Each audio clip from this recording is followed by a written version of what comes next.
We are starting with ecology. अगर हम ecology की बात करते हैं, what exactly is ecology? Ecology is interaction. Ecology is interaction. Ecology is interaction between biotic and abiotic components of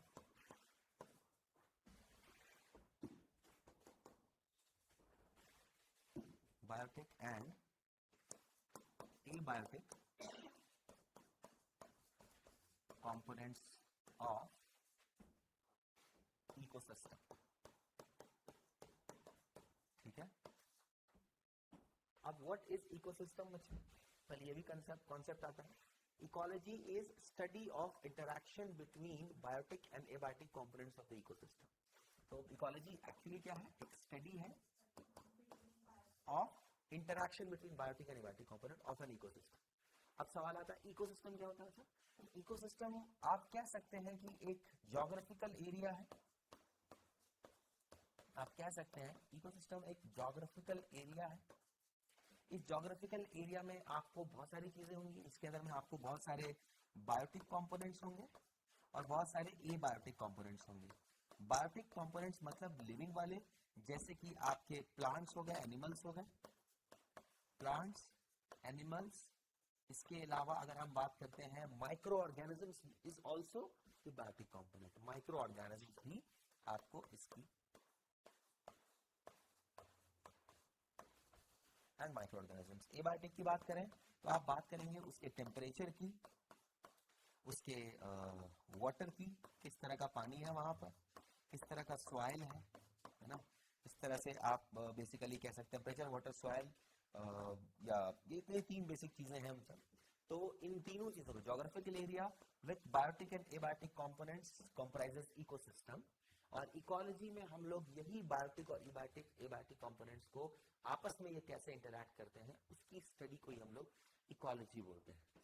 एक father of Indian ecology की अगर श्रेय जाता है किसको? Father of Indian ecology Ramdev Mishra, doctor Ramdev. NEET में आ गए? क्यों नहीं लिखे हैं? रामदेव मिश्रा तो सामने फोटो लगी है उनकी.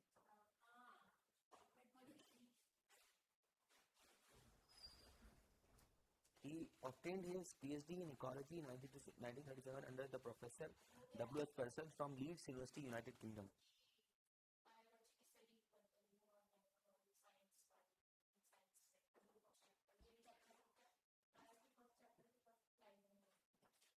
So, ultimately इकोलॉजी में हम लोग स्टडी करते हैं. अब देखिए बेसिक लेवल ऑफ इकोलॉजी कहाँ से शुरू होती है. आपको मैं एक चीज बताता हूँ. अगर आपने लेवल्स ऑफ क्लासिफिकेशन पढ़ा है तो basic level of classification is क्या है? सबसे advance level of classification is kingdom, है ना.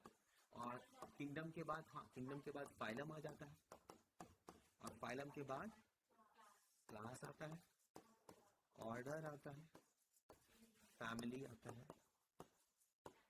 जीनस आता है, और सबसे basic level of classification is species level classification. इसके बाद ग्रुप ऑफ स्पीसीज जो है, मतलब यही स्पीसीज तो ऑर्गेनिज्म बनता है. और फिर यही आप कह सकते हैं कि ये ऑर्गेनिज्म है. स्पीसीज भी तो ऑर्गेनिज्म है. जैसे काव एक ऑर्गेनिज्म है, काव एक ऑर्गेनिज्म है, human is also a kind of organism. तो जो ऑर्गेनिज्म है बच्चा, ये ऑर्गेनिज्म फिर जब ग्रुप ऑफ ऑर्गेनिज्म होगा, बहुत सारे ऑर्गेनिज्म, जैसे ह्यूमन सारे मिल जाएंगे, इकट्ठा हो जाएंगे तो ह्यूमन का पॉपुलेशन बनेगा. काव सारे इकट्ठा हो जाएंगे तो काव का पॉपुलेशन बनेगा. ट्रीज होंगे तो पार्टिकुलर ट्री का कोई पॉपुलेशन होगा. तो ऑर्गेनिज्म के बाद जो बात आएगी वो आएगी पॉपुलेशन. किसकी आएगी? इसके अलावा एक इकोसिस्टम में क्या सिर्फ एक ही पॉपुलेशन रहती है, बल्कि एक से कहीं ज्यादा पॉपुलेशंस रहती हैं. जैसे कि पॉपुलेशन, बहुत सारी पॉपुलेशन नहीं होती, कम्युनिटी होती है ना. यूनिक की कम्युनिटी होती है. पॉपुलेशन से क्या बनता है? कम्युनिटी. कम्युनिटी. और यही कम्युनिटी प्लस आपको जो एबायोटिक कंपोनेंट्स हैं, जो प्लस एबायोटिक कंपोनेंट्स आप जो डाल दीजिए इसके अंदर, है ना. जैसे कि आपका टेम्परेचर है, वाटर है, सॉइल है, ये जो एबायोटिक कंपोनेंट्स हैं, इन सबको इकट्ठा कर लीजिए तो इकोसिस्टम बन जाता है. क्या बन जाता है? सारे इकोसिस्टम को मिलाइएगा तो क्या बनेगा, बायोम बनेगा। क्या बनेगा, बायोम। बात समझ में आई? सिंपल सा कॉन्सेप्ट। सो आप इकोलॉजी में ऑर्गेनिज्म लेवल ऑफ इकोलॉजी पढ़ते हैं। ये देखिए एबायोटिक कंपोनेंट्स क्या, कहाँ है एबायोटिक कंपोनेंट्स बताइए, है ना? ही है टेम्परेचर, वाटर और सॉइल। एबायोटिक कंपोनेंट एयर भी बोल सकते हैं, एयर में टेम्परेचर पार्टिकुलर भी नहीं नहीं बायोटिक क्यों आएगा बच्चा, वो तो नॉन लिविंग चीज है। सन एयर लिविंग चीज होती है। तो ऑर्गेनिज्म है। इसके बाद हम लोग पॉपुलेशन लेवल इकोलॉजी पढ़ते हैं, फिर कम्युनिटी लेवल इकोलॉजी पढ़ते हैं, फिर उसके बाद इकोसिस्टम लेवल पढ़ते हैं। ऑर्गेनिज्म लेवल में आप देखते हैं ऑर्गेनिज्म की हैबिटेट को समझने की कोशिश करते हैं। ऑर्गेनिज्म की हैबिटेट को समझने की कोशिश करते हैं और निश क्या होता है इसको जानने की हम कोशिश करते हैं। इसके बाद जो एबायोटिक कंपोनेंट्स हैं जैसे टेम्परेचर है, वाटर है, सॉइल है, इसका क्या रोल होता है इस ऑर्गेनिज्म के ऊपर में, वो हम डिस्कस करते हैं। फिर पॉपुलेशन में आते हैं। पॉपुलेशन में माइग्रेशन, इमिग्रेशन। पॉपुलेशन में हम लोग क्या पढ़ते हैं, माइग्रेशन पढ़ते हैं, इमिग्रेशन पढ़ते हैं, है ना।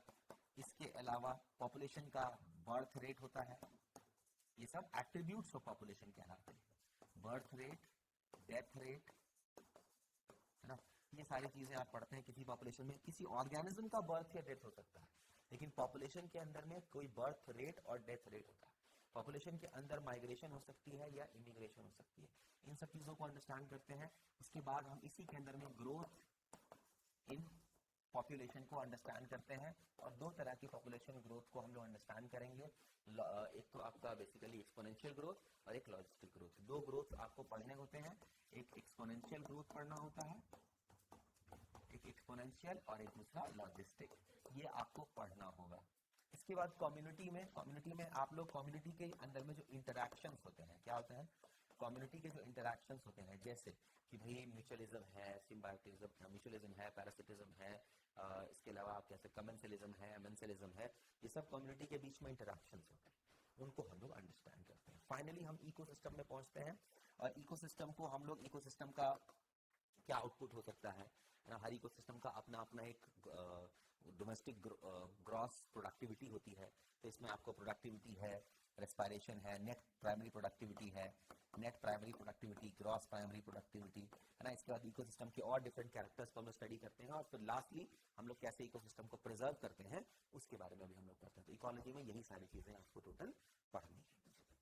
इसको आप लिख लीजिए फटाफट से एक बार। ये फोटो लेना चाहें तो फोटो ले लीजिए, फोटो लेना चाहें तो फोटो भी ले सकते हैं।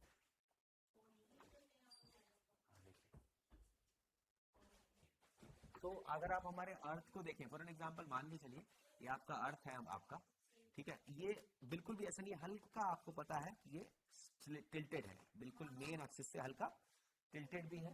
और आप नोटिस करेंगे कि हमारा एक इमेजिनरी लाइन है, बिल्कुल बीचों बीच से गुजरता है, 0 डिग्री इक्वेटर। ऊपर की तरफ बढ़िएगा तो ट्रॉपिक ऑफ कैप्रिकॉर्न होगा 23.5 डिग्री, ठीक है। और अगर नीचे की तरफ बढ़िएगा तो 23.5 डिग्री कैंसर। उसके बाद आप नोटिस करेंगे ऊपर में ये वाला जो रीजन है बच्चा, ये वाला जो रीजन है ये इक्वेटोरियल रीजन कहलाएगा। क्या कहलाएगा, ये आपको इक्वेटोरियल रीजन कहलाता है। ये वाला ट्रॉपिकल कहलाता है। क्या कहलाता है, ट्रॉपिकल। ऊपर में भी और नीचे में भी ट्रॉपिकल कहलाता है। ये वाला जो पार्ट होगा बच्चा, ये वाला पार्ट, ये टेम्परेट कहलाएगा। क्या कहलाएगा, ये आपको कैसा कहलाएगा, टेम्परेट।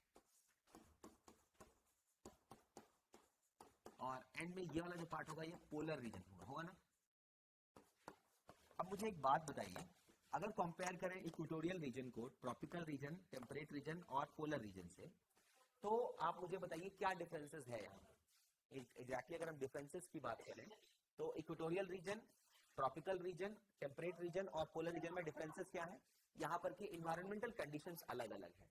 ये कंडीशंस अलग अलग होने की वजह क्योंकि इस पर सनलाइट पड़ रही है बच्चा, सनलाइट जो पड़ रही है वो अलग अलग इंटेंसिटी से पड़ रही है। आप बातें कीजिएगा तो ये सारी चीजें तो यहाँ पे रिकॉर्ड होंगी, पढ़ा भी रहे हैं, रिकॉर्ड भी हो रही है, तो फायदा क्या?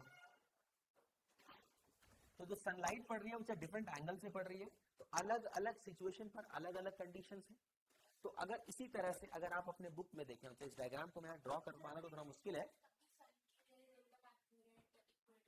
इक्वेटर पे सबसे ज्यादा, इसलिए तो सबसे ज्यादा टेम्परेचर भी है यहाँ पर सबसे ज्यादा टेम्परेचर है, टिल्टेड है। तो यहाँ पर देखिए एक बात बताइए, जो इधर है साउथ पोल है बच्चा, इस पे साउथ पोल पे सबसे कम लाइट पड़ती है, क्योंकि ये हल्का ऐसे टिल्टेड है, तो इस पे सनलाइट तो फिर भी पड़ जाती है, इस पे और कम पड़ती है।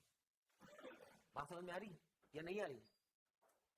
अब देखिएगा बच्चा, अब इसी सिचुएशन पर अगर हम आपके पास देखें, अगर आपके पास डिफरेंट रीजन्स की बात करें, सबसे पहले अगर हम डेजर्ट की बात करते हैं, डेजर्ट की बात करते हैं, तो डेजर्ट में टेम्परेचर का वेरिएशन कितना है आप नोटिस कीजिएगा। एज पर द टेम्परेचर का जो वेरिएशन है, तो करीब 5 से लेकर के on an average 20-22 degree Celsius तक होता है। तो अगर टेम्परेचर का वेरिएशन यहाँ पर 5 से 20 डिग्री वेरी करता है, प्रेसिपिटेशन ना के बराबर होती है, दैट मींस की precipitation less than 50 centimetre of rain annually, less than 50 है ना, सॉरी ये तो ग्रेटर देन कर दिया, 50 सेंटीमीटर रेन एनुअली की हम बात कर रहे हैं डेजर्ट की ये कंडीशन। आप यहाँ पर देखिए अपने बुक। इसके बाद अगर हम दूसरा देखें ग्रासलैंड के अंदर में, अगर हम डेजर्ट के बाद ग्रासलैंड कंडीशंस को देखने की कोशिश करें, तो आप देखेंगे यहाँ पर टेम्परेचर क्या है, आप खुद देखिए इस बुक में, आप अगर आप ध्यान से देखने की कोशिश करें अच्छा, तो ग्रासलैंड में आप नोटिस करेंगे टेम्परेचर जो है वो ऑलमोस्ट करीब करीब 0 से लेकर के करीब करीब 25 से 30 तक जा सकती है। टेम्परेचर कितनी जा सकती है? 0 से 25 है ना। ग्रासलैंड ऑलमोस्ट 0 से 25 डिग्री सेल्सियस तक जा सकती है। यहाँ पर रेन यहाँ से थोड़ा ज्यादा होता है, ऑलमोस्ट 100 सेंटीमीटर तक यहाँ बारिश हो सकती है, 100 सेंटीमीटर तक की बारिश यहाँ पर हो सकती है। 50 to 100 आप लिखना ज्यादा सुटेबल होगा।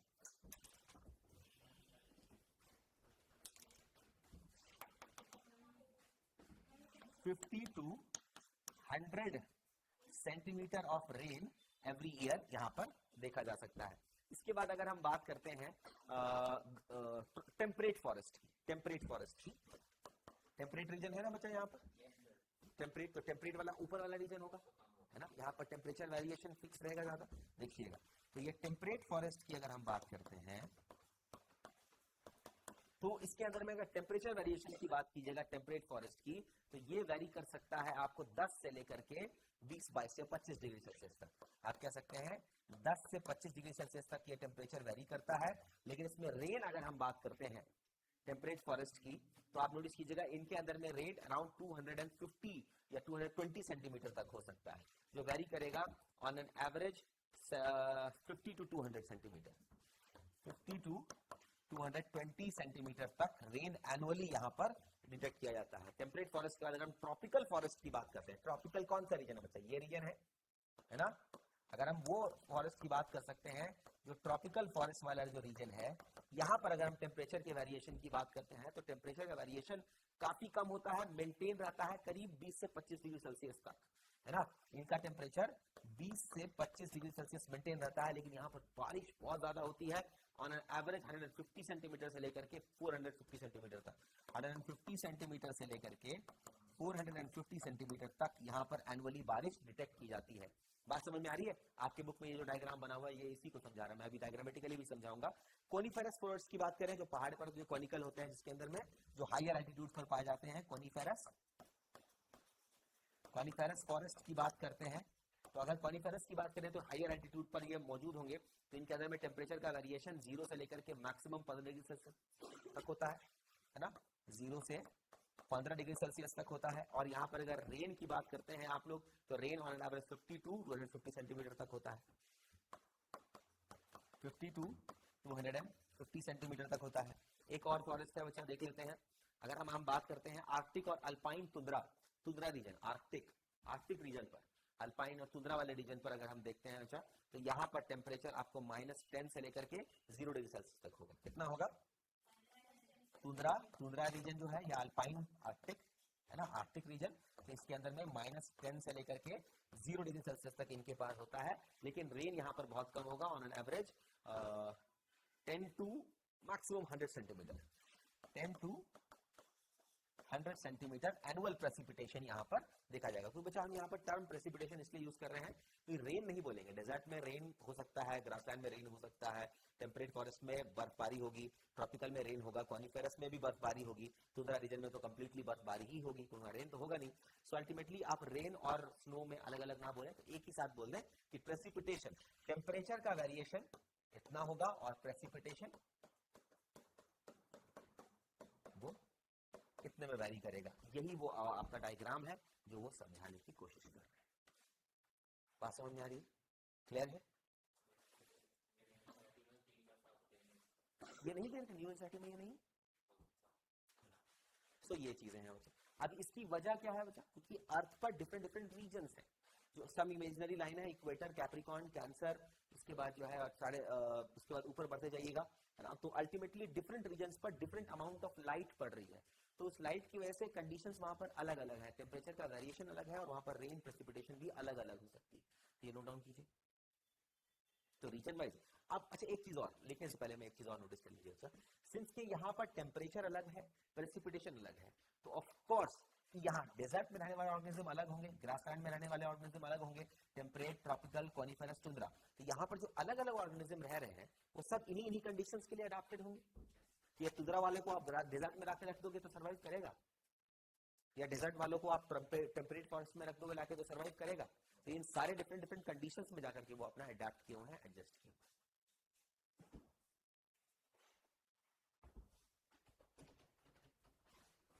बढ़िया जरा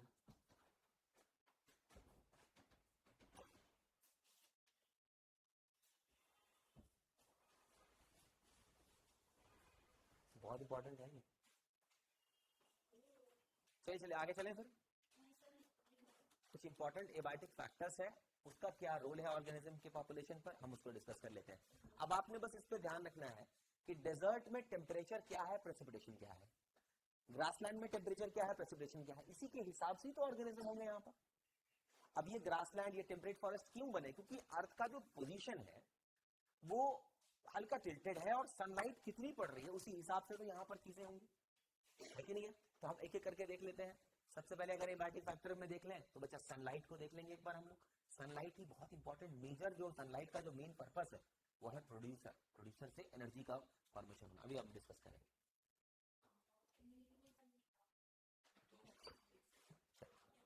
अब देखिए, अगर हम किसी ऑर्गेनिज्म की बात करें, हम किसी ऑर्गेनिज्म की बात करें और जिस भी एनवायरमेंट में रह रहा है वो, उसके अंदर सबसे पहले तो हर ऑर्गेनिज्म का अपना एक हैबिटेट होता है। क्या होता है? क्या होता है ये हैबिटेट? हर ऑर्गेनिज्म का अपना एक हैबिटेट होता है। दैट मीन्स कि हर ऑर्गेनिज्म का अपना एक अडेप्टेशन टेक्निक है, वो एक सर्टेन रेंज ऑफ टेम्परेचर में रहता है। हैबिटेट का मतलब एक सर्टेन रेंज ऑफ टेम्परेचर में रहता है, ठीक है? मतलब कि उसका टेम्परेचर क्या है बच्चा, उसके आसपास के फूड हैबिट्स क्या क्या है। अब उस टेम्परेचर के हिसाब से वहां पर प्रेसिपिटेशन होगा, उस टेम्परेचर के हिसाब से ही तो वहां पर प्रेसिपिटेशन होगा, और प्रेसिपिटेशन के हिसाब से वहां पर के बेसिकली प्लांट्स होंगे, और जैसे प्लांट्स होंगे वैसे ही एनिमल्स भी होंगे। तो हर ऑर्गेनिज्म का अपना एक हैबिटेट है। दैट मीन्स उसको रहने के लिए जो इन्वायरमेंट चाहिए, उसका टेम्परेचर क्या है, उसमें बारिश कितनी होती है, तो उसका हैबिटेट हो गया। हमारा हैबिटेट क्या है कि हमको एक प्रॉपर इन्वायरमेंट चाहिए, तो आप चाहें तो एक आर्टिफिशियल हैबिटेट भी बना सकते हैं। दैट मींस एसी वेसी चला लिया, ज्यादा गर्मी हुई तो एसी वेसी चला लिया, तो लेकिन आप अपना हैबिटेट मेंटेन करते हो। हर ऑर्गेनिज्म का अपना अपना एक हैबिटेट है। हैबिटेट वो कंडीशंस होते हैं इकोसिस्टम के जहां वो सर्वाइव करते हैं। Habitat is the condition. अब हम बात करते हैं, एक और टर्म आता है निश का, एक और यहाँ पर टर्म आता है निश का। अब निश क्या होता है? फॉर एन एग्जांपल, यस, मान के चलिए कि अगर हम लायन की बात करते हैं, लायन जो है आपको ट्रॉपिकल फॉरेस्ट में मिल रहा है, या इक्वेटोरियल फॉरेस्ट में मिल, या ट्रॉपिकल रेन फॉरेस्ट में आपको मिल रहा है। तो ट्रॉपिकल रेन फॉरेस्ट में अगर उनको सर्टेन अमाउंट ऑफ, देखिए आप बात समझिएगा, ट्रॉपिकल रेन फॉरेस्ट में सर्टेन अमाउंट ऑफ बारिश होगी, सर्टेन अमाउंट में प्रेसिपिटेशन के हिसाब से अकॉर्डिंगली वहां का वेजिटेशन होगा। वेजिटेशन होगा तो उसी हिसाब से उस पर प्राइमरी कंज्यूमर्स होंगे।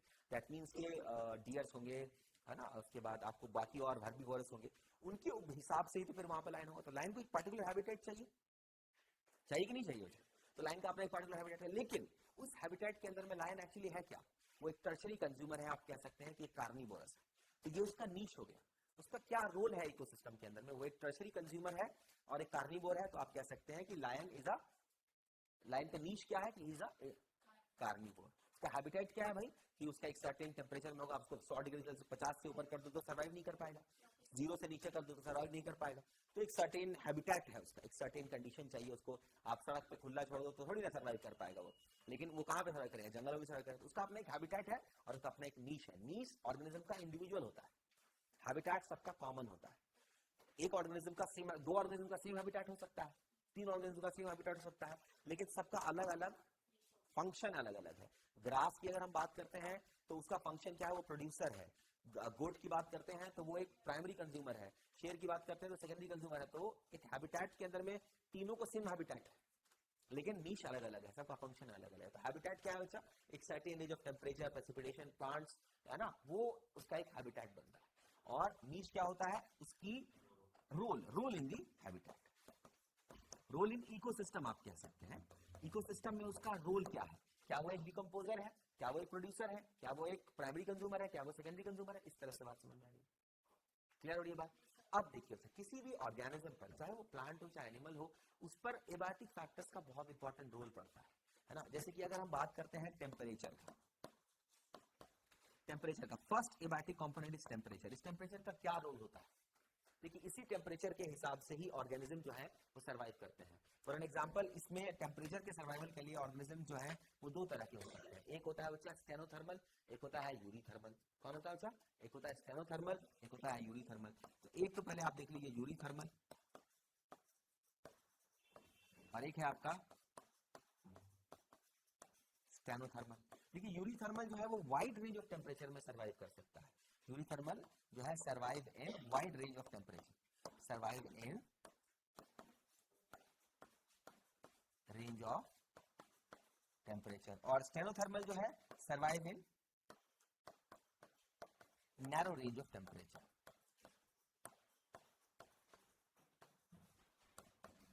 जो है बच्चा वो नैरो रेंज ऑफ टेम्परेचर में सर्वाइव करती है। यूरीथर्मल मतलब बड़े रेंज ऑफ टेम्परेचर में सर्वाइव करता है। जैसे हम ह्यूमन है वो -10 से लेकर के +50 55 डिग्री सेल्सियस तक सर्वाइव कर सकते हैं, तो यूरीथर्मल हो गया। लेकिन अगर हम बात करते हैं, हम वार्म ब्लडेड हैं, अगर हम बात करते हैं कुछ कोल्ड ब्लडेड एनिमल की, जैसे स्नेक है, स्नेक एक सर्टेन टेम्परेचर पे ही सर्वाइव कर सकता है, मान के चलिए 15 से लेकर के 25 30 35 तक ही कर सकता है। तो इसका नैरो रेंज ऑफ टेम्परेचर इसमें वो सर्वाइव कर सकता है।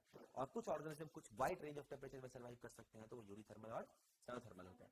देखिए अब इसमें यूरीथर्मल के अंदर में अब दूसरा एक और कॉन्सेप्ट आता है बच्चा, एक होता है आपको रेगुलेटर और एक होता है कन्फर्मर। क्या होता है, एक और ऑर्गेनिज्म कैसे हो सकता है, ये तो कैसा टेम्परेचर में सर्वाइव कर रहा है, कैसे टेम्परेचर में सर्वाइव कर रहा है। कोई अगर बड़े लॉन्ग टेम्परेचर में 0 से लेकर 50 डिग्री सेल्सियस तक सर्वाइव कर रहा है, यूरीथर्मल है। और अगर 10 से 20 के बीच में, 20 से 25 के बीच में, 20 से 30 डिग्री सेल्सियस के बीच में, शॉर्टर ड्यूरेशन के बीच में, शॉर्टर रेंज ऑफ टेम्परेचर के बीच में सर्वाइव करेगा, तो वो क्या कहलाएगा बच्चा, स्टेनोथर्मल कहलाएगा।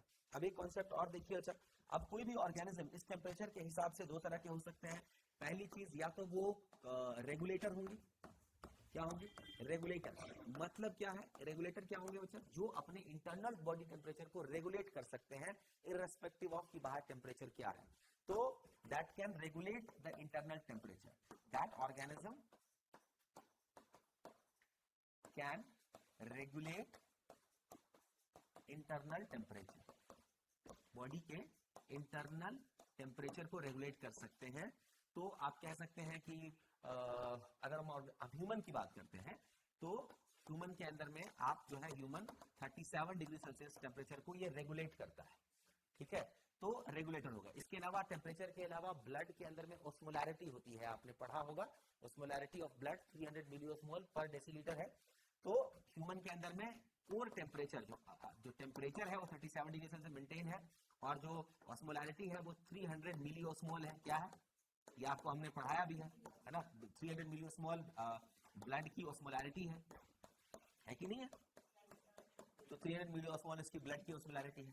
तो ये ह्यूमन के अंदर में ये जो कोर टेम्परेचर है और जो ऑस्मोलैरिटी है, इसको मेंटेन करके रखा जाता है, मेंटेन करके रखा जा सकता है। इसका मतलब बॉडी को जो ऑर्गेनिज्म है वो रेगुलेट कर सकता है। बाहर अगर टेम्परेचर ज्यादा होगा टेम्परेचर ज्यादा होगा तो टेम्परेचर को इंटरनल बॉडी में मेंटेन करने के लिए बॉडी प्रोफ्यूजली स्वेट कर जाएगी, पसीना बह जाएगा, तो इंटरनल टेम्परेचर मेंटेन रहेगा। बाहर में अगर ज्यादा टेम्परेचर कम है, अंदर में 37 मेंटेन करना है, तो शिवर कर लेगा, एनर्जी को लूज करके तब जाकर के वो सर्वाइव करेगा, है ना। तो ह्यूमन जो है इस तरह का जो स्टेप होता है, अच्छा, इसको होम्योस्टेसिस बोला जाता है। क्या बोला जाता है? इसको ही हम लोग बोलते हैं होम्योस्टेसिस। ये यूजुअली आप रेगुलेटर्स ज्यादातर आपको वार्म ब्लडेड एनिमल्स होते हैं। क्या होते हैं? एक्चुअली रेगुलेटर्स ज्यादातर आपके वार्म ब्लडेड एनिमल्स होते हैं, ज्यादातर आपके वार्म ब्लडेड एनिमल्स होते हैं। लेकिन कई बार कुछ कोल्ड ब्लडेड भी अपना रेगुलेट कर सकते हैं, टेम्परेचर पर बदल जाते हैं, जगह बदल लेते हैं या कुछ कर लेते हैं, है ना। तो दूसरा होता है बच्चा कन्फर्मर्स। दूसरे होते हैं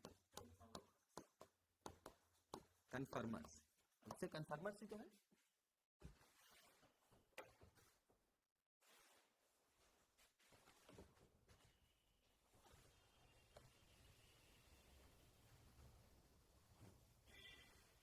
कन्फर्मर्स ही है।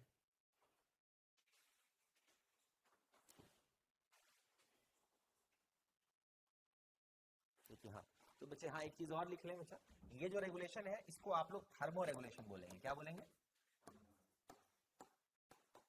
इसको आप लोग थर्मो रेगुलेशन बोलेंगे, क्योंकि यहाँ पर थर्मल है, और इसको ऑस्मो रेगुलेशन बोला जाएगा। इसको आप लोग ऑस्मो रेगुलेशन बोलेंगे, ठीक है। और कन्फर्मर्स वो होते हैं बच्चा जिसमें जिनका इंटरनल टेम्परेचर चेंज होता रहता है एज पर दी चेंजिंग टेम्परेचर, है ना। Internal temperature changes, internal temperature changes as per change in environment. Internal temperature changes as per temperature in environment. जैसे बाहर अगर 30 डिग्री सेल्सियस है तो इंटरनल टेम्परेचर भी 30 होगा, 35 है तो 35 ही होगा। तो ऐसा ज्यादातर आप देखिएगा कन्फर्मर्स कोल्ड ब्लडेड होते हैं, ज्यादातर आप देखिएगा कन्फर्मर्स कोल्ड ब्लडेड होते हैं, ठीक है। अब इंपॉर्टेंट ये है बच्चा कि कोल्ड ब्लडेड एनिमल जब होते हैं या आपके जो कन्फर्मर्स होते हैं वो हाई टेम्परेचर पर क्या करते हैं, टेम्परेचर जब हाई हो जाता है तो ऐसे कंडीशन पर वो एस्टिवेशन में चले जाते हैं। किसमें चले जाते हैं? एस्टिवेशन में। इसको बोलते हैं समर स्लीप। क्या बोला जाता है इसको? समर स्लीप बोला जाता है। और अगर टेम्परेचर लो हो जाए, यस एग्जैक्टली, तो हाइबरनेशन में ये चले जाते हैं। और इसको हम लोग बच्चा बहुत सारे हैं, जैसे कि आप फ्रॉग की बात करते हैं, लो हाई टेम्परेचर पे फ्रॉग नहीं मिलेगा तो वो किसी गीले मिट्टी के नीचे जाके छिप जाते हैं। सांप भी एस्टिवेशन करते हैं, छिपकली भी कर सकते हैं, रेप्टाइल्स एंड एम्फीबियंस ज्यादातर ऐसा करते हैं। तो आप कह सकते हैं इसको विंटर स्लीप के नाम से इसको जाना जाता है। ये आपका विंटर स्लीप कहलाएगा। तो summer sleep and winter sleep का ये कॉन्सेप्ट होता है। एंड्स भी कर सकते हैं, बहुत सारे एंड्स करते हैं। एंड्स आपको एक सीजन में मिलते हैं, एक सीजन में नहीं मिलते हैं। आप नोटिस कीजिएगा होम्योस्टेसिस को करने के लिए ऑर्गेनिज्म को यहाँ पर कोई हीट रिलीज करने की जरूरत नहीं पड़ती, इनका इंटरनल हीट मेंटेन रहता है। लेकिन यहाँ पर अगर मान के चलिए कि बाहर में टेम्परेचर कम है और इंटरनल बॉडी टेम्परेचर को मेंटेन करना है तो हीट रिलीज करना पड़ेगा, है ना, हीट रिलीज करना पड़ेगा। तो अल्टीमेटली इस कंडीशन पर आप देखिएगा स्वेटिंग और शिवरिंग, है ना, ये दो टेक्निक्स हैं जिसके थ्रू रेगुलेट किया जा सकता है। इसके अलावा आपको मैंने बताया था कि अगर इंटरनल टेम्परेचर को रेगुलेट करने के लिए कुछ जो कोल्ड ब्लडेड भी रेगुलेट कर सकते हैं। जैसे आपने देखा होगा कि मगरमच्छ उनको जब ज्यादा उनका टेम्परेचर कम होने लग जाता है तो वो धूप में चले जाते हैं, जाके थोड़ी देर धूप में बैठ जाएंगे, काफी देर धूप सेक लेंगे, फिर आगे पानी में जाकर डुबकी लगा लेंगे, है ना। क्रैब हो सकता है, टोर्टोइस हो सकता है, सबसे पहले एलिगेटर हो सकता है। एलिगेटर और क्रोकोडाइल को आपने देखा होगा कि बाहर धूप बैठ के धूप सेकते रहते हैं। धूप आप अक्सर देखिएगा पानी से निकल के धूप सेक लेंगे, जब उनका टेम्परेचर मेंटेन हो जाएगा तो फिर पानी में चलेंगे। तो ये भी एक तरह का रेगुलेटर है। लेकिन कोल्ड ब्लडेड जो होता है टिपिकली, हालांकि एलिगेटर भी कोल्ड ब्लडेड ही है, लेकिन कुछ जो रियल कोल्ड ब्लडेड जो होते हैं अगर उनको बहुत ज्यादा टेम्परेचर में वेरिएशन हो जाए तो फिर वो उनको अल्टीमेटली उनको कहीं ना कहीं हाइबरनेशन में ही जाना पड़ता है, या नहीं तो बहुत ज्यादा टेम्परेचर बढ़ जाए तो उनको एस्टिवेशन में ही जाना पड़ता है। क्या होता है? पोलर बियर भी हाइबरनेशन में जाता है। जब टेम्परेचर -60 -70 डिग्री चला जाता है तो उस दौरान पर वो सर्वाइव नहीं कर सकता उस लो टेम्परेचर पर, तो वो कहीं ना कहीं हाइबरनेशन में चला जाता है। फिर नॉर्मल टेम्परेचर वहीं पे गुफा वगैरह बना करके, केव्स वगैरह में, गुफा में जा करके देखिए वो जाके छिप जाता है। अब इसमें एलिगेटर्स भी एस्टिवेशन करते हैं, हाइबरनेट करते हैं। आपने देखा होगा एलिगेटर अपना मुंह से हल्का सा पानी निकाल के मगरमच्छ छोड़ देते हैं और पानी पूरी जम जाती है, पूरा जम जाता है। लेकिन वो मरे नहीं होते हैं, उन्होंने अपना वो एक्चुअली विंटर स्लीप में जा चुके हैं। विंटर स्लीप, नाक बाहर निकाल करके पूरी पूरी नदी जम गई, -10 डिग्री सेल्सियस हो गया। नदी नहीं जमेगी टेम्परेचर जब इतना लो हो जाएगा तो पूरी की पूरी नदी जम जाती, पूरा पूरा तालाब जम जाता। तो एलिगेटर अपना मुंह हल्का सा बाहर करके और जो है पूरी बॉडी उनकी जमी हुई रहती है अंदर, और वो जिंदा रहते हैं। और फिर जैसे नॉर्मल टेम्परेचर आया तो फिर अपना काम करने लग जाते हैं। बात समझ में आई? इसको लिखिए नोट डाउन कीजिए, ये होता है बच्चे। और उसको ऐसा इंटरेस्टेड है कि लोग ना देखते हैं मगरमच्छ का मुंह निकला हो तो हाँ यस तोड़ने लग जाए, नहीं तोड़ना चाहिए, मर जाते हैं। तुरंत बाहर निकालिएगा, उस टेम्परेचर को सर्वाइव नहीं कर पाएंगे, मर जाएंगे, है ना। अभी बीच में आपने देखा था कि क्या इगुनिया, क्या नाम है उसका, जो नहीं जो पालते भी हैं, नहीं इगुना ऐसे, हाँ छिपकली ऐसे दिखते हैं। अभी टेम्परेचर बहुत ज्यादा बढ़ गया था कैलिफोर्निया में, तो जहां तहां बेहोश होके पड़े हुए थे, पेड़ से बेहोश होके गिर जा रहे थे। हाँ सैलमेंडर नहीं है, होते रेप्टाइल है बच्चा, देखिए चलिए सैलमेंडर भी रेप्टाइल है, सॉरी नहीं सैलमेंडर एम्फीबियन है बच्चों। रेप्टाइल है, इक्थायोसॉरस होता है ना, इक्थायोसॉरस आपने देखा है, वो एक्चुअली रेप्टाइल और एम्फीबियंस के बिल्कुल इक्थायोसॉरस ऐसा लगता है देखने में, बिल्कुल ही वो रेप्टाइल जैसे इक्थायोसॉरस। हाँ वो स्नेक लाइक रेप्टाइल होता है, स्नेक लाइक रेप्टाइल होता है इक्थायोसॉरस, वो अलग अलग है, वो डायनासोरस नहीं है, ichthyosaurus. Study of reptile is known as saurology, पता है आपको?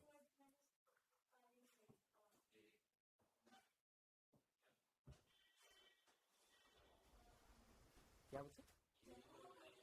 हाँ यस, अपना निकाल के, और क्योंकि देखिए उस लो टेम्परेचर पे तो वो सर्वाइव नहीं कर सकते हैं, तो वो विंटर स्लीप में चले जाते हैं, अपना नाक थोड़ा सा एयर के लिए। गर्मियों में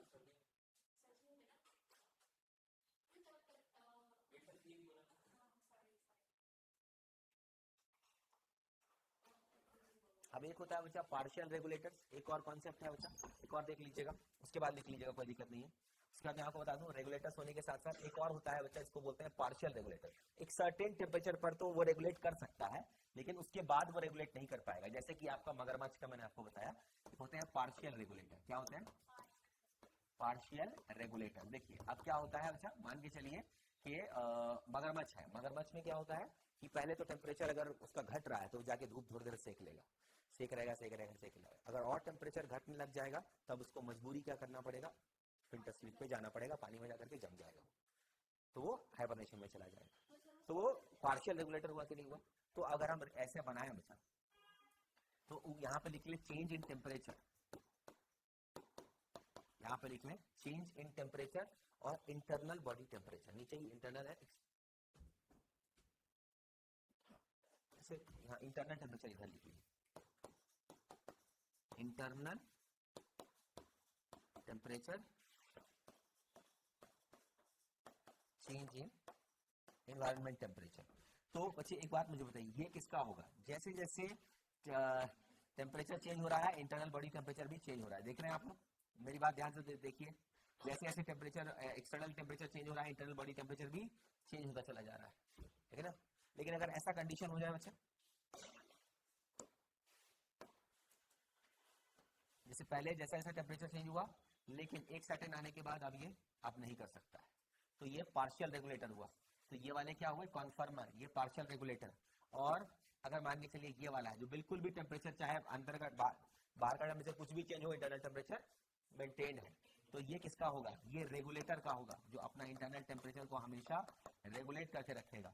ये वाला पार्शियल रेगुलेटर होगा, थोड़ी देर तक तो ये बेसिकली एज अ टेम्परेचर अपना इंटरनल टेम्परेचर मैनेज करना लगेगा, लेकिन टेम्परेचर में और कुछ चेंजेस होगा तब फिर उसको क्या करना पड़ेगा? हाइबरनेट करना पड़ेगा, चाहे कि एस्टिमेट करना पड़ेगा। तो ये पार्शियल रेगुलेटर कहलाएंगे। क्या कहलाएंगे? ये आपका पार्शियल रेगुलेटर कहलाएगा। और जहां पर ऐसे बढ़ रहा है तो ये आपका कॉन्फर्मर्स होगा, ये आपके कन्फर्मर्स होंगे। मतलब कि जैसा बाहर में टेम्परेचर है वैसे ही इंटरनल टेम्परेचर भी मेंटेन करते चलेगा।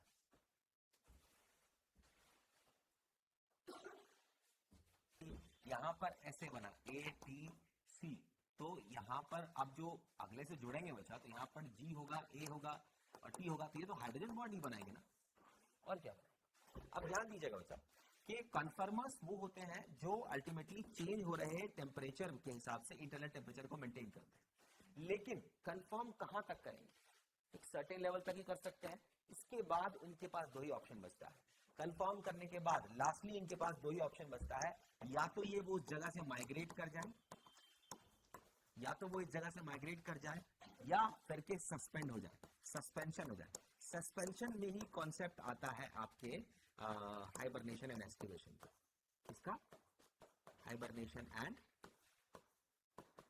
एस्टिवेशन का। बात समझ में आ रही है? सो माइग्रेट कर जाएंगे। आपने बहुत सारे बर्ड्स का नाम सुना होगा जो माइग्रेटरी बर्ड्स हैं, जो भरतपुर नेशनल पार्क में आते हैं, है ना। सो अल्टीमेटली वो साइबेरिया से, साइबेरियन क्रेन्स जो हैं, वो साइबेरिया में टेम्परेचर जब इतना अनबियरेबल हो जाता है कि वो सर्वाइव नहीं कर सकते, तो वहां से वो ट्रैवल करके इंडिया जाते हैं। ठीक है, हाँ, आई थिंक बहुत लंबी जर्नी। साइबेरिया कहाँ है? साइबेरिया, हाँ हाँ हाँ हाँ हाँ, बहुत सारे परिंदे जो हैं मतलब कहीं दूर दूर से आते हैं।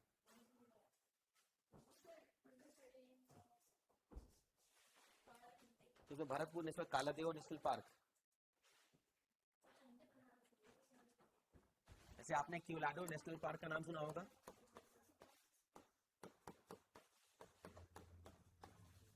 क्योलाडो national park Bharatpur, Assam, sorry Rajasthan.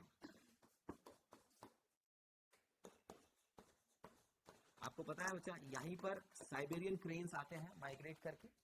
इसके अलावा अगर हम सस्पेंशन की बात करते हैं, तो बहुत सारे बैक्टीरिया, फंगस, जब कंडीशन एडवर्स होता है तो अपने ऊपर एक सिस्ट का फॉर्मेशन करते हैं। ये सिस्ट एक्चुअली उनको सस्पेंड कर देता है, जब तक एडवर्स कंडीशन होगा तब तक ये डिवाइड नहीं करेंगे। बात समझ में आ रही है? आपने बैक्टीरिया के ऊपर में आपने पढ़ा था ना, एक्चुअली बैक्टीरिया के ऊपर में ग्लाइकोकैलिक्स का एक लेयर लग जाता है, ग्लाइकोकैलिक्स, है ना। तो आपने सुना होगा कि बैक्टीरिया के ऊपर में ग्लाइकोकैलिक्स, बैक्टीरिया जो है वो ग्लाइको कैलिक्स का एक लेयर बना लेते हैं और सस्पेंड हो जाते हैं। बहुत सारे फंगस के ऊपर में स्पोर का फॉर्मेशन हो जाता है, जिससे वो सस्पेंड हो जाते हैं।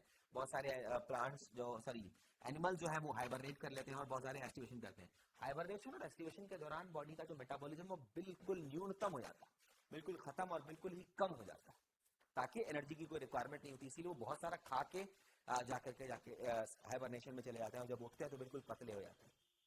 अभी आपने देखा होगा डिस्कवरी चैनल वगैरह पर। आई होप यहाँ तक टेम्परेचर का रोल समझ में आया आपको।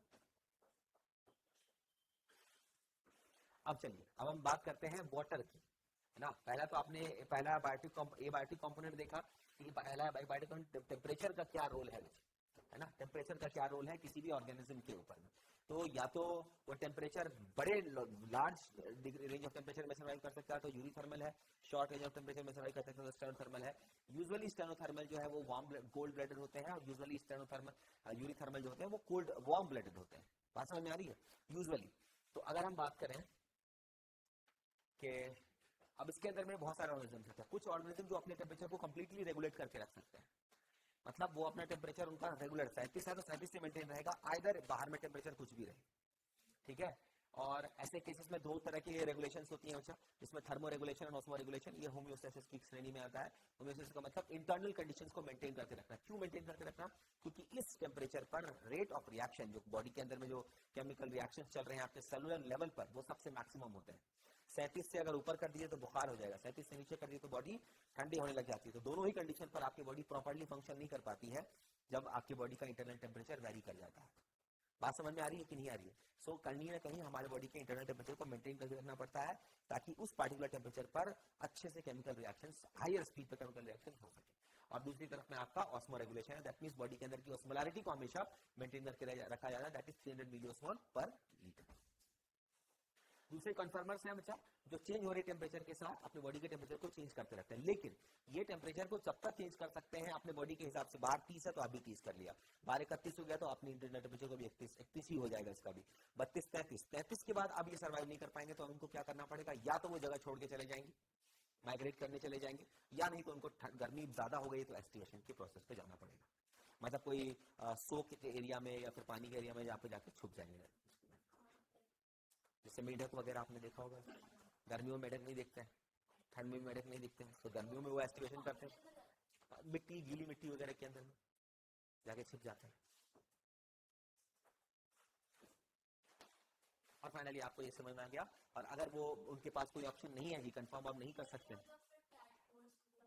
टैडपोल्स तो वो एक्चुअली वो है ना, वो लार्वा है, एम्फीबियंस का लार्वा है, और वो मेटामॉर्फोसिस करके फिर वो एक्चुअली फ्रॉग में कन्वर्ट होता है। और इसमें बहुत ज़्यादा important thyroid stimulating hormone TSH, तो थायराइड के बिना लार्वल स्टेज से वो कभी भी एडल्ट स्टेज पर नहीं आएगा। ये सवाल पूछा गया था, पता आपको, कि अगर उसके थायराइड ग्लैंड को निकाल दिया जाए, टैडपोल के थायराइड ग्लैंड को अगर हम निकाल दें तो क्या उसमें क्या चेंजेस आएंगे? तो टैडपोल का टैडपोल ही बना रहेगा, कभी भी फ्रॉग नहीं बन पाएगा। बात समझ में आ रही? चलिए अब नेक्स्ट, अब हम लोग देख लेते हैं जो हमारा नेक्स्ट है, दैट इज वाटर। वाटर की बात करते हैं, तो वाटर का क्या रोल है ऑर्गेनिज्म के ऊपर में? वाटर तो आपको पता है, सब मेन फूड सोर्स बचा वाटर के बिना उनके शरीर में। अगर देखिए, सबसे जरूरी है वाटर फॉर हाइड्रेशन।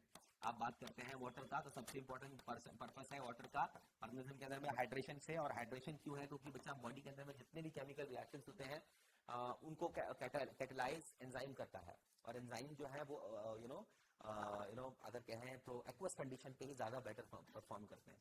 तो हाइड्रेशन होगा सेलुलर लेवल पर, एक्वस कंडीशन सेलुलर लेवल पर हाइड्रेशन होगा सेलुलर लेवल पर।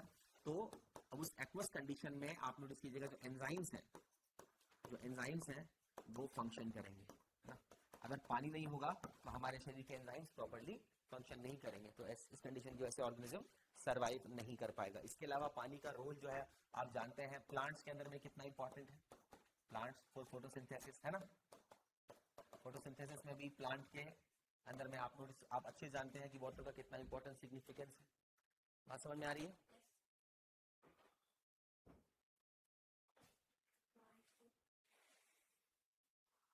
ठीक है। अब एक चीज नोटिस कीजिएगा बच्चा, वाटर भी कई तरह के हो सकते हैं। तो देखिए, अब इसमें वाटर की सैलिनिटी का एक बड़ा कॉन्सेप्ट है बच्चा। वाटर की एक सैलिनिटी का कॉन्सेप्ट ये आता है बच्चा, कि वाटर में कितना सॉल्ट मिला हुआ है, कितना सॉल्ट मिला हुआ है। अब इसी के हिसाब से भी दो तरह के ऑर्गेनिजम्स हैं। एक यूरी सैलाइन है, आई थिंक इनको आप लोग बोलिएगा euryhaline and stenohaline. तो इसमें भी इसी हिसाब से यूरी हेलाइन और stenohaline. Of course euryhaline वो होंगे, यूरी का मतलब वाइडर रेंज ऑफ सैलिनिटी में, और ये स्मॉलर रेंज ऑफ सैलिनिटी में सर्वाइव कर पाएंगे, है ना। हर ऑर्गेनिज्म का अब कॉन्सेप्ट देखिए, कुछ फ्रेश वाटर फिश है उनको सैलिनिटी कम चाहिए, और मैराइन फिश की बात करें तो उनमें सैलिनिटी ज्यादा है। तो अगर मैराइन फिश को अगर आप कहाँ डाल दो फ्रेश वाटर में, तो क्या देखने को मिलेगा? क्या होगा? हाँ, क्या चेंजेस होगा, क्या सिम्टम्स होंगे? श्रिंक हो जाएगी, क्योंकि उसके अंदर में नहीं, सॉरी, फटने लग जाएगी ना, फूल जाएगी, क्योंकि इसके अंदर में देखिए ऑफ कोर्स क्या होगा, उनकी इंटरनल बॉडी में सॉल्ट होगा, नमकीन होगा वो, तो पानी ज्यादा उनके अंदर सॉल्ट की तरफ पानी जाएगा, तो ज्यादा पानी जाएगा, तो ऐसे कंडीशन में क्या होगा, तो पूरे फूल जाएंगे और दूसरी तरफ मर जाएंगे। और अगर हम फ्रेश वाटर को निकाल के सलाइन में डाल देंगे तो बिल्कुल उनके अंदर की बॉडी के पानी निकलने लग जाएंगे, जिसकी वजह से वो श्रिंक हो जाएंगे और मर जाएंगे। तो अगर मैराइन को फ्रेश वाटर में डालोगे तो फट जाएगी, हाँ, और अगर फ्रेश वाटर को मैराइन में डालोगे तो सूख जाएगी, श्रिंक हो जाएगी। आपने प्लाज्मोलाइसिस, डीप्लाज्मोलाइसिस पढ़ा है, आपने ऑस्मोसिस पढ़ा है, वहीं पर आपको ये चीज समझ में आ जाएगी। अच्छा,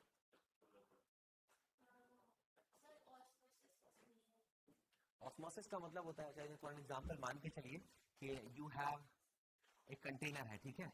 इस कंटेनर में बीच में एक समझिए कि एक मेम्ब्रेन लगा हुआ है। क्या लगा हुआ है? बीच में एक मेम्ब्रेन लगा हुआ है, जिसके थ्रू पानी इधर से उधर जा सकता है। अब इधर मान के चलिए, इधर भी आपके पास 10 लीटर है और इधर भी 10 लीटर है, ठीक है। दोनों तरफ आपने 10 लीटर पानी दिया है, लेकिन अगर अब आप देखेंगे कि इधर आपने क्या किया, इधर आपने 10 केजी चीनी मिला दिया और इधर आपने 2 केजी चीनी मिलाया, किधर कॉन्सेंट्रेटेड है, किधर डाइल्यूट होगा? ये क्योंकि 10 लीटर पानी में 10 केजी चीनी मिलाया, तो ये कॉन्सेंट्रेटेड होगा और this one will be dilute, right. इधर वाले डाइल्यूट 10 लीटर पानी में से 2 केजी चीनी मिलाया आपने, तो ये डाइल्यूट होगा। तो एक बात याद रखिएगा, जो वाटर हमेशा जो मूव करता है वो हाई कॉन्सेंट्रेशन, लो कॉन्सेंट्रेशन से हाई कॉन्सेंट्रेशन की तरफ। पानी नहीं चाहता कि कोई भी सोल्यूशन कॉन्सेंट्रेटेड रहे, पानी कभी नहीं चाहता कि कोई भी सोल्यूशन कॉन्सेंट्रेटेड रहे। तो पानी हमेशा लो डाइल्यूट से, हमेशा याद रखिएगा, पानी हमेशा डाइल्यूट से, याद रखिएगा, कॉन्सेंट्रेटेड की तरफ ही ट्रैवल करता है। तो उसका मतलब पानी यहाँ से यहाँ तक ट्रैवल करेगा, और तब तक ट्रैवल करेगा जब तक कि दोनों तरफ का कॉन्सेंट्रेशन बिल्कुल बराबर ना हो जाए। बात समझ में आ रही है? इसी को बोलते हैं osmosis. That means movement of solvent, movement of solvent across the membrane, है ना, from lower concentration to higher concentration of solute. मेरी बात फिर से ध्यान सुनिएगा, movement of solvent that means movement of water across a membrane from dilute to concentrated solution. बस इतना से याद रखिएगा। या आप ऐसा कर सकते हैं कि low solute concentration to high solute concentration, movement of solvent from low solute concentration to high solute concentration.